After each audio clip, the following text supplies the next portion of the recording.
Conversando com Deus, livro 1, capítulo 7. Continuação da narrativa. O autor. A vida é tão assustadora e tão confusa. Eu gostaria que as verdades pudessem ser mais claras. Deus. Não há nada de assustador na vida se você não se preocupar com os resultados. O autor. O Senhor quer dizer, se eu não desejar coisa alguma? Deus. É isso mesmo. Escolha, mas não deseje. O autor. Isso é fácil para as pessoas que não têm ninguém dependendo delas. E quando se tem mulher e filhos? Deus. O caminho do chefe da família sempre foi muito difícil. Talvez o mais difícil. Como você diz, é fácil não desejar coisa alguma, quando você é só. É natural, quando há outras pessoas que ama, desejar apenas o melhor para elas. O autor. É duro quando você não pode dar-lhes tudo o que deseja. Uma casa bonita, roupas decentes e comida suficiente. Eu me sinto como se lutasse há 20 anos apenas para equilibrar o orçamento. E ainda assim, nada possuo. Deus. Você quer dizer em termos materiais? O autor. Quero dizer em termos apenas das coisas muito simples, básicas, que um homem gostaria de proporcionar à sua esposa e a seus filhos. Deus. Eu entendo. Você considera seu dever proporcionar-lhe essas dádivas. Imagina que esse é o seu objetivo na vida? O autor. Eu não sei se colocaria isso dessa forma. Esse não é o meu objetivo na vida, mas seria bom se pudesse ser, pelo menos, um sobreproduto dele. Deus. Bem, então vamos retroceder. Qual você pensa que é o seu objetivo na vida? O autor. Essa é uma boa pergunta. Tive muitas respostas diferentes para ela ao longo dos anos. Deus. E qual é a sua resposta agora? O autor. É como se eu tivesse duas respostas para a mesma pergunta. A resposta que eu gostaria de ter e a que estou tendo. Deus. E qual a que gostaria de ter? O autor. Eu gostaria que o objetivo da minha vida fosse a evolução da minha alma, expressar e experimentar a parte em mim que aprecio mais. A que me faz ter compaixão, paciência e sabedoria, dar e ajudar, perdoar e amar. Deus. Parece que você andou lendo este livro. O autor. Sim, é um belo livro, em um nível esotérico, mas estou tentando descobrir como pôr em prática os seus ensinamentos. A resposta para a sua pergunta, que eu considero a real em minha vida, é que o seu objetivo é a sobrevivência diária. Deus. Ah, e você acha que um fato exclui o outro? O autor. Bem, 3 pontinhos. Deus. Acha que o esotérico exclui a sobrevivência? O autor. A verdade é que eu gostaria de fazer mais do que apenas sobreviver. Tenho sobrevivido todos esses anos e observo que ainda estou aqui, mas gostaria que a luta pela sobrevivência terminasse. Vejo que apenas me arranjar no dia a dia ainda é uma luta. Eu gostaria de fazer mais do que apenas sobreviver. Gostaria de prosperar.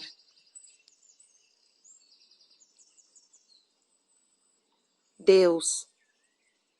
E o que você diria que é prosperar? O autor. Ter o suficiente para não me preocupar a respeito de onde virá o meu próximo centavo. Não ter de me estressar apenas para pagar o aluguel ou a conta de telefone. Quero dizer, odeio ser tão materialista, mas estamos falando da vida real aqui, não da vida espiritual maravilhosa e romântica de que o Senhor descreve em todo este livro. Deus. Estou percebendo um pouco de raiva aqui. O autor. Não é tanto raiva, é mais frustração.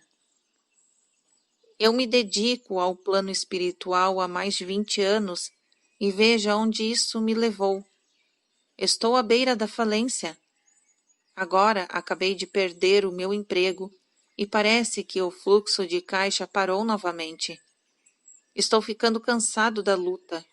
Tenho 49 anos e gostaria de um pouco de segurança na vida para poder dedicar mais tempo aos assuntos de Deus, à evolução da alma, etc, etc. É aí que o meu coração está, mas não é onde a minha vida me permite ir.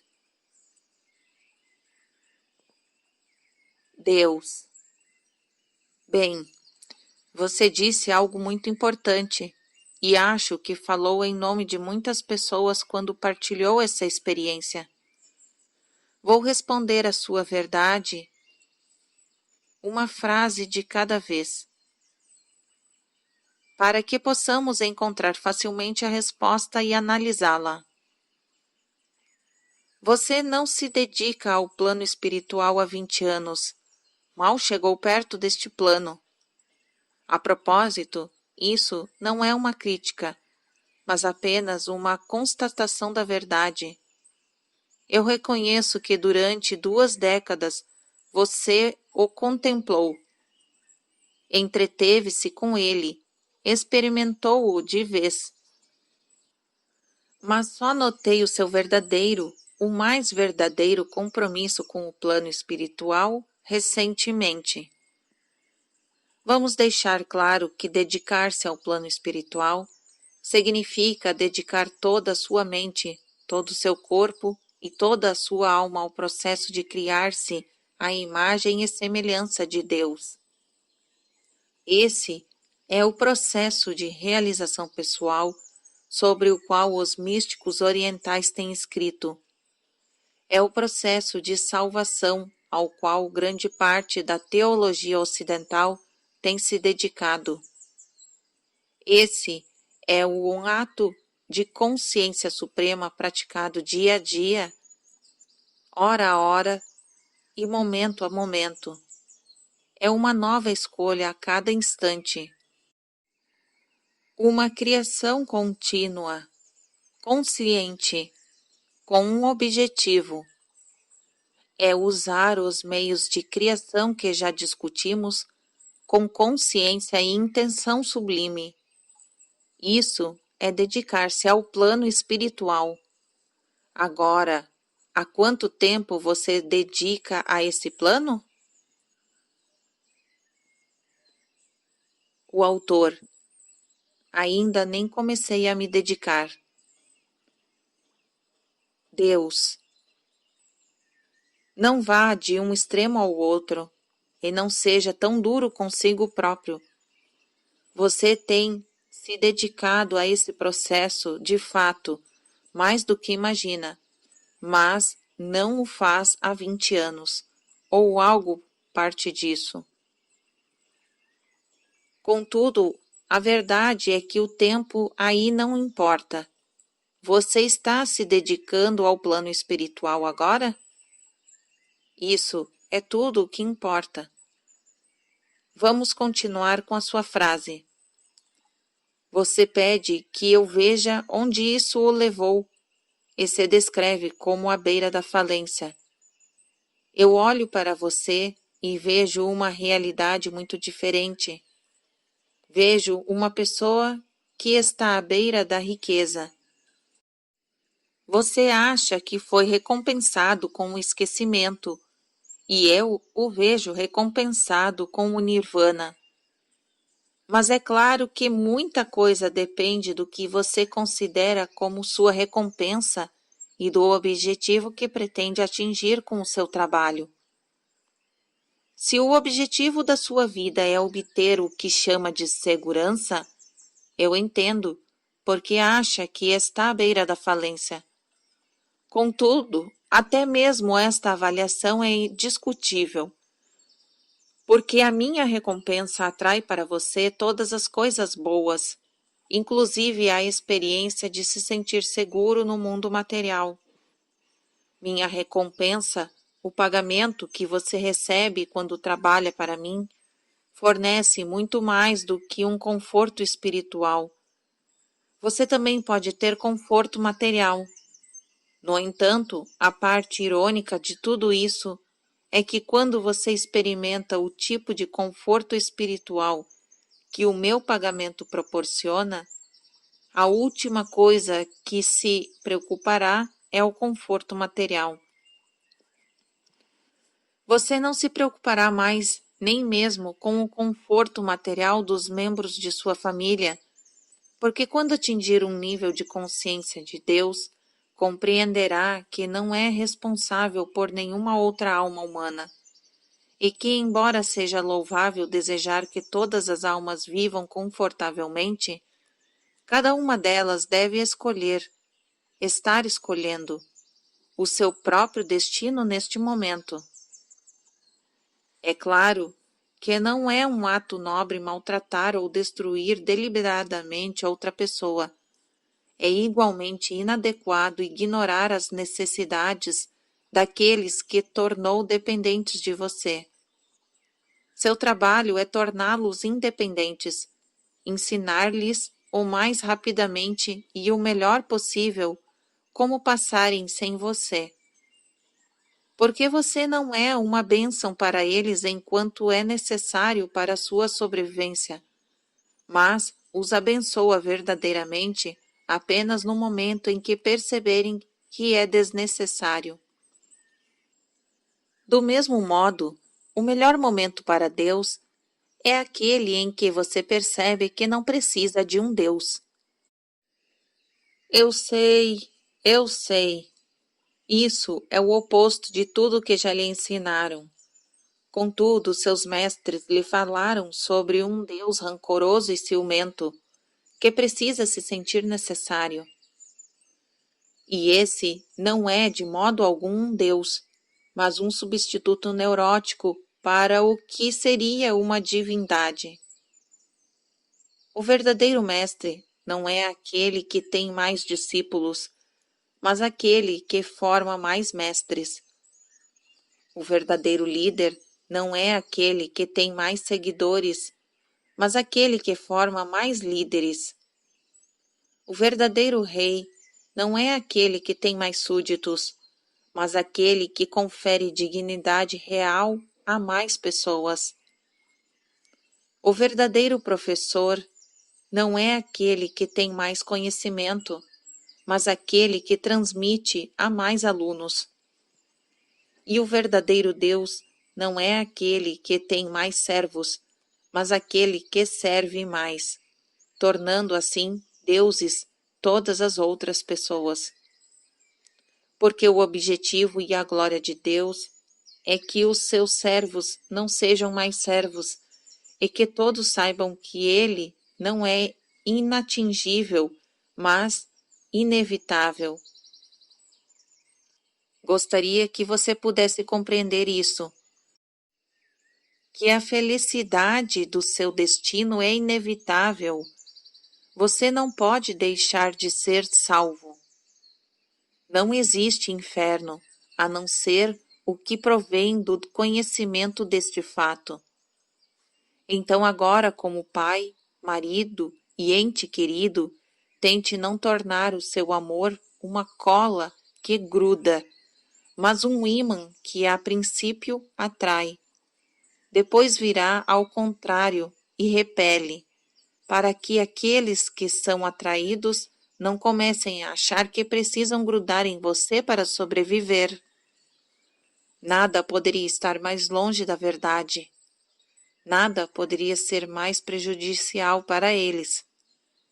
Deixe o seu amor impulsionar os seus entes queridos para o mundo e para a experiência completa de quem eles são. Dessa forma você realmente os amará. O caminho do chefe da família é um grande desafio. Há muitas distrações, muitas preocupações terrenas. O místico não se preocupa com nada disso. Alguém lhe leva o pão, a água e a humilde esteira onde se deitará. Assim ele pode dedicar todo o seu tempo à oração, à meditação e à contemplação do divino. Como é fácil ver o divino nessas circunstâncias! Ah, mas de um homem, esposa e filhos? Veja, o divino em um bebê que precisa que lhe troquem as fraldas às 3 horas da manhã? Em uma conta que deve ser paga no primeiro dia do mês?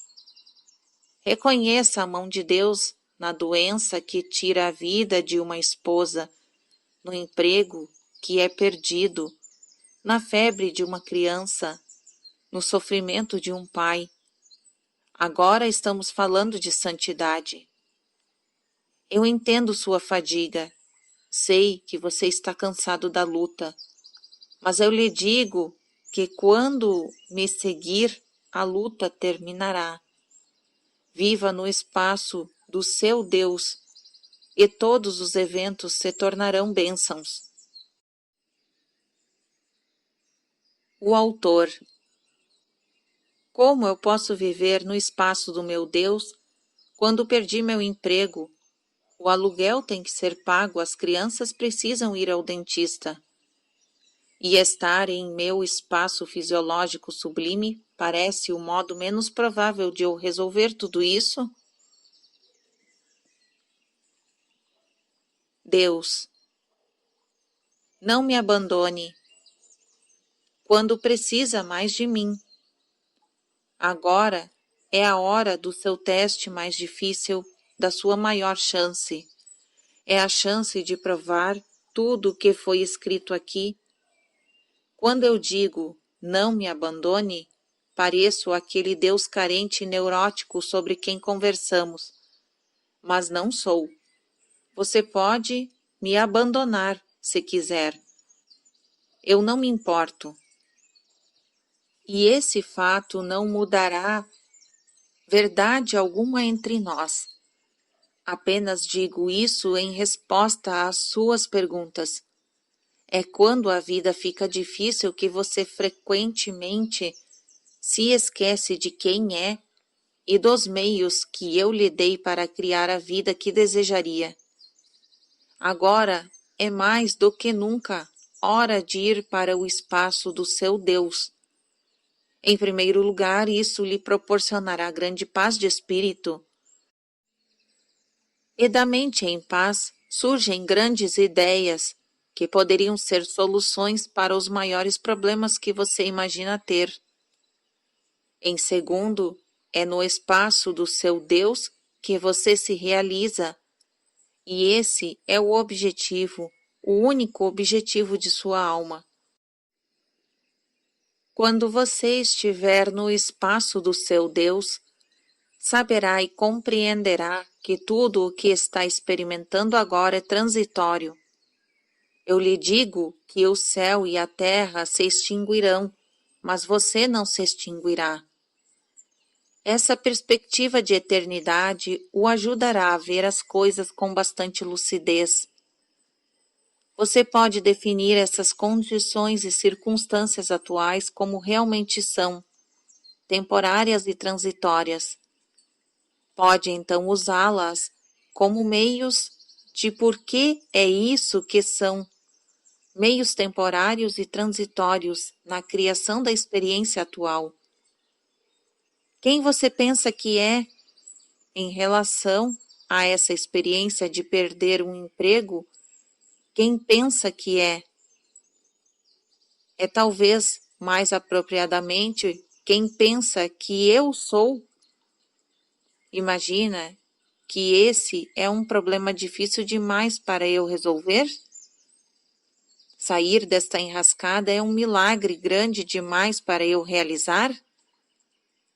Eu entendo que ache que é um grande demais para você realizar, até mesmo com todos os meios que eu lhe dei, mas realmente acha que é grande demais para mim?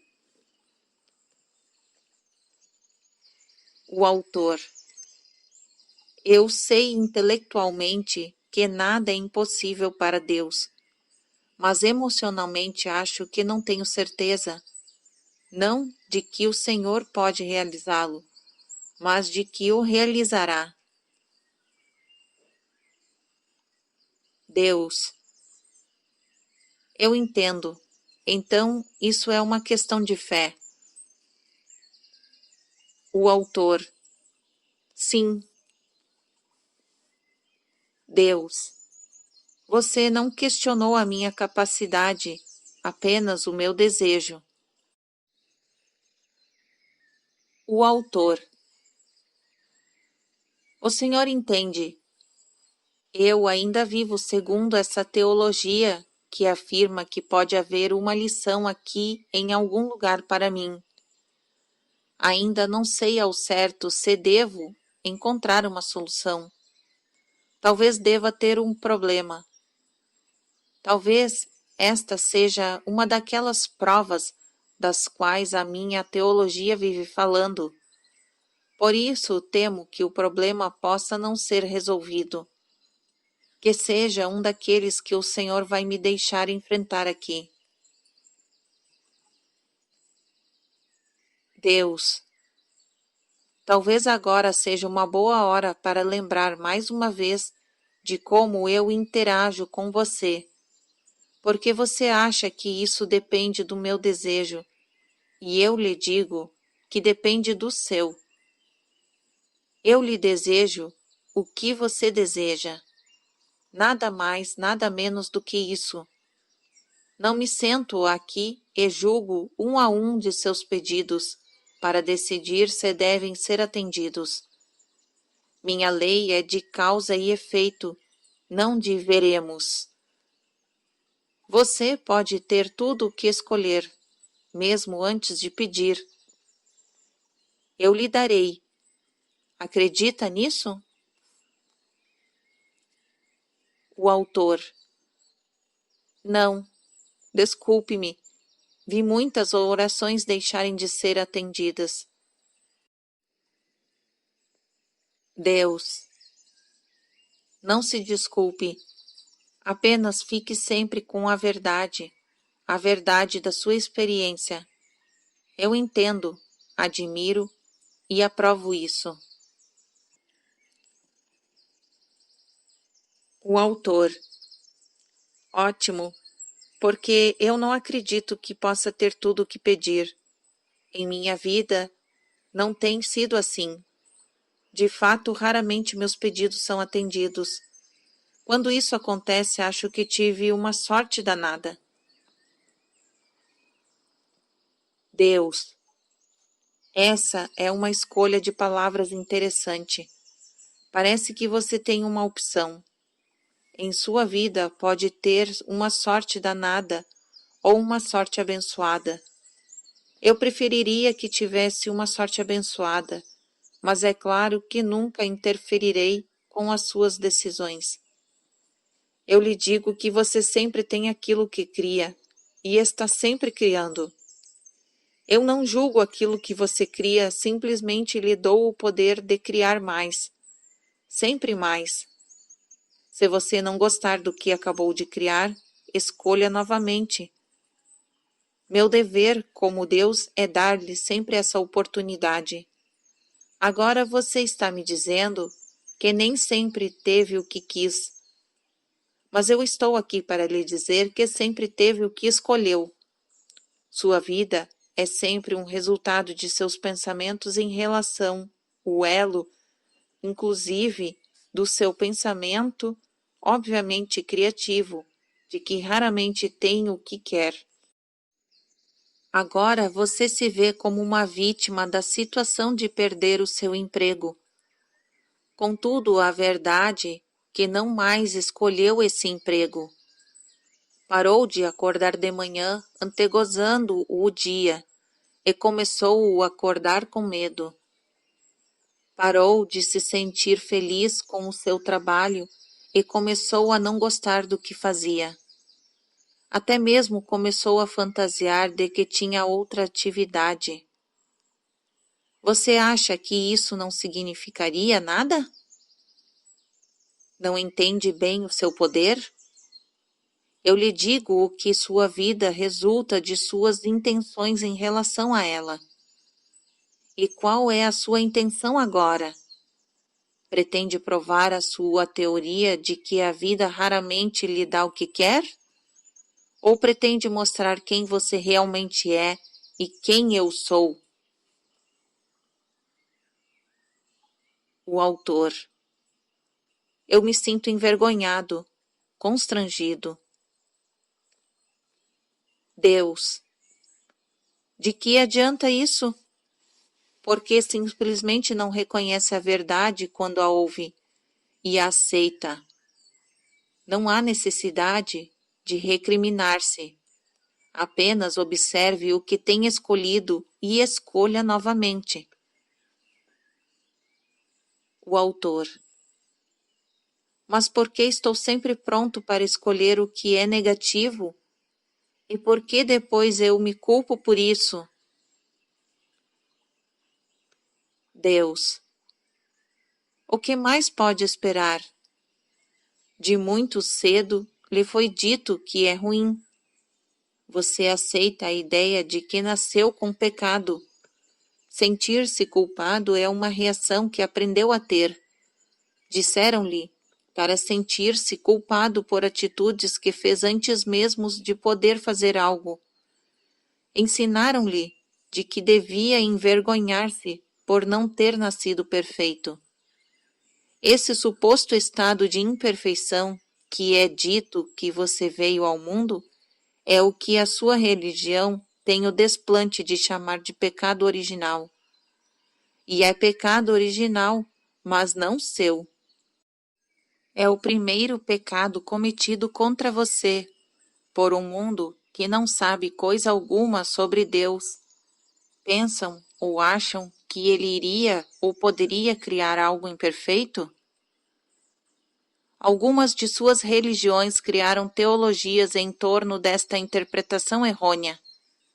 E trata-se literalmente disso, uma interpretação errônea, porque tudo o que eu concebo, tudo a que dou vida é perfeito, um reflexo perfeito da própria perfeição, criada à minha imagem e semelhança. Contudo, para justificar a ideia de um Deus punitivo, suas religiões precisaram criar algo que me irritasse, a fim de que até mesmo as pessoas que levam vidas exemplares tenham de ser salvas. Se elas não tiverem de ser salvas de si mesmas, terão de ser de sua própria imperfeição inata. Então essas religiões dizem que é melhor que você tomar alguma providência a esse respeito, ou irá direto para o inferno. No final, isso pode não acalmar um Deus misterioso, vingativo e irascível, mas dá origem a religiões misteriosas, vingativas e irascíveis. Dessa forma, as religiões se perpetuam e o poder é concentrado nas mãos de poucos, em vez de nas mãos de muitos.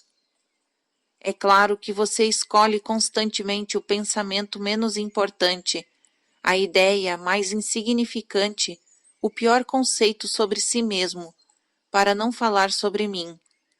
Aprendeu a fazer isso. O autor. Meu Deus, como posso anular esse aprendizado? Deus. Isso é uma boa pergunta, feita à pessoa certa. Pode anulá-lo lendo e relendo este livro repetidamente, até entender todas as passagens, conhecer todas as palavras. Quando você puder citar suas passagens para outras pessoas, lembrar-se de suas frases nos momentos mais difíceis, terá anulado este aprendizado. O autor. Mas ainda há tantas perguntas que eu quero fazer ao Senhor, tanto que eu quero saber. Deus. De fato, você começou com uma lista enorme de perguntas. Vamos voltar a elas?